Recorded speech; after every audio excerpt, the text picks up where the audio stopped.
What's going on, everybody? My name is Chris down here in the Seacrest Studios, Children's Hospital, Colorado. I'm joined by my good friend Carly. Carly, how you doing today?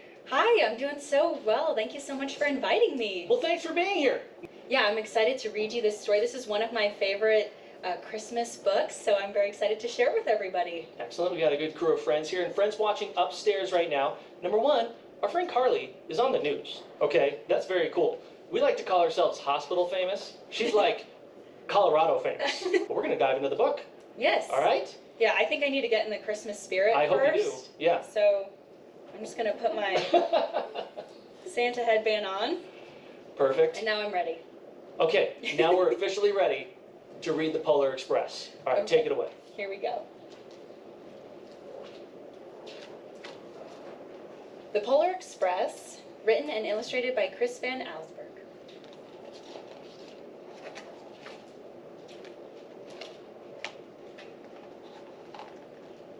On Christmas Eve, many years ago, I lay quietly in my bed. I did not rustle the sheets. I breathed slowly and silently. I was listening for a sound a friend had told me I'd never hear. The ringing bells of Santa's sleigh. There's no Santa, my friend had insisted, but I knew he was wrong. Late that night, I did hear sounds, though not of ringing bells. From outside came the sounds of hissing steam and squeaking metal. I looked through my window and saw a train standing perfectly still in front of my house. It was wrapped in an apron of steam. Snowflakes fell lightly around it. A conductor stood at the open door of one of the cars.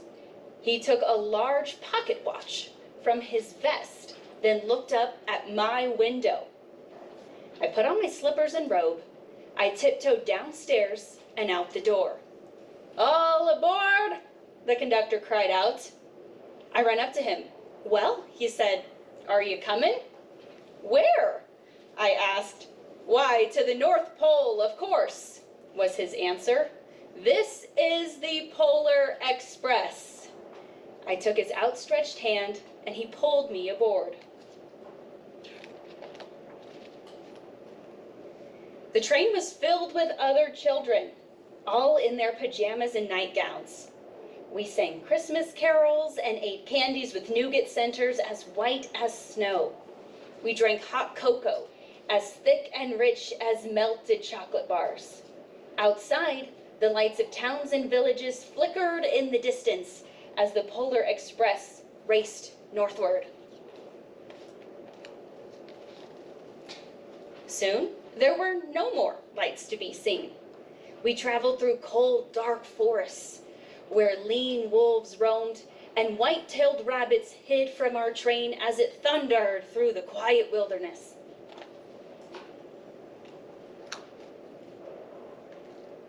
We climbed mountains so high it's as if we could scrape the moon. But the Polar Express never slowed down. Faster and faster we rolling over peaks and through valleys like a car on a roller coaster. Looks like Colorado. The mountains turned into hills and the hills into snow-covered plains. We crossed a barren desert of ice, the great polar ice cap. Lights appeared in the distance. They looked like the lights of a strange ocean liner sailing on a frozen sea. "There," said the conductor, "is the North Pole."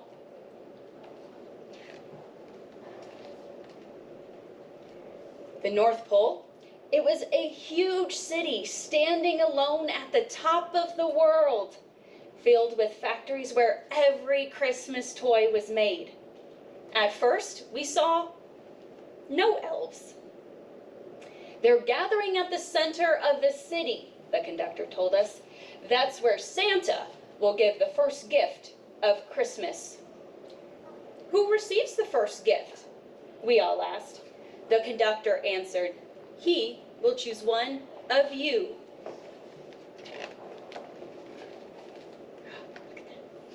"Look!" shouted one of the children. The elves! Outside we saw hundreds of elves. As our train drew closer to the center of the North Pole, we slowed to a crawl. So crowded were the streets with Santa's helpers. When the Polar Express could go no farther, we stopped and the conductor let us outside. Look. We pressed through the crowd to the edge of a large open circle. In front of us stood Santa's sleigh. The reindeer were excited. They pranced and paced, ringing the silver sleigh bells that hung from their harnesses. It was a magical sound, like nothing I'd ever heard. Across the circle, the elves moved apart and Santa Claus appeared. The elves cheered wildly. He marched over to us and pointed at me. Let's have this fellow right here. He jumped into his sleigh. The conductor handed me up. I sat on Santa's knee, and he asked, "Now, what would you like for Christmas?"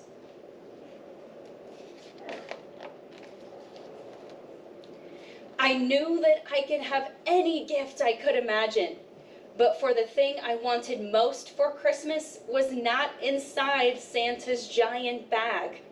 What I wanted more than anything was one silver bell from Santa's sleigh. When I asked, Santa smiled. Then he gave me a hug and told an elf to cut a bell from the reindeer's harness. The elf tossed it up to Santa. He stood holding the bell high above him and called out, "The first gift of Christmas." Look at the crowd back there. Wow. A clock struck midnight as the elves roared their approval. Santa handed the bell to me, and I put it in my bathrobe pocket. The conductor helped me down from the sleigh. Santa shouted out the reindeers' names and cracked his whip. His team charged forward and climbed into the air. Santa circled once above us, then disappeared in the cold, dark polar sky. As soon as we were back inside the Polar Express, the other children asked to see the bell. I reached into my pocket, but the only thing I felt was a hole. I had lost the silver bell from Santa's sleigh. "Let's hurry outside and look for it," one of the children said. But the train gave a sudden lurch and started moving. We were on our way home. It broke my heart to lose the bell. When the train reached my house, I sadly left the other children. I stood at my doorway and waved goodbye. The conductor said something from the moving train, but I couldn't hear him. "What?" I yelled out. He cupped his hands around his mouth. "Merry Christmas!" he shouted. The Polar Express let out a loud blast from its whistle and sped away.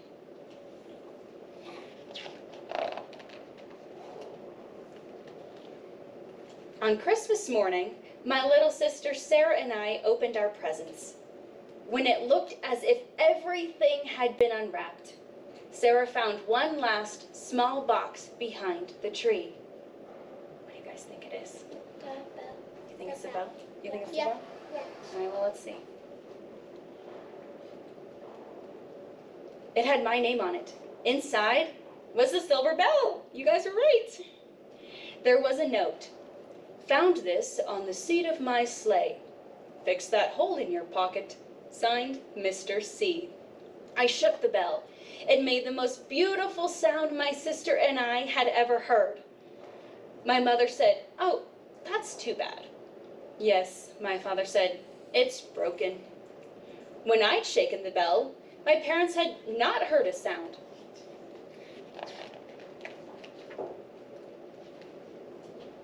There's the bell right there. At one time, most of my friends could hear the bell, but as years passed, it fell silent for all of them. Even Sarah found one Christmas that she could no longer hear its sweet sound.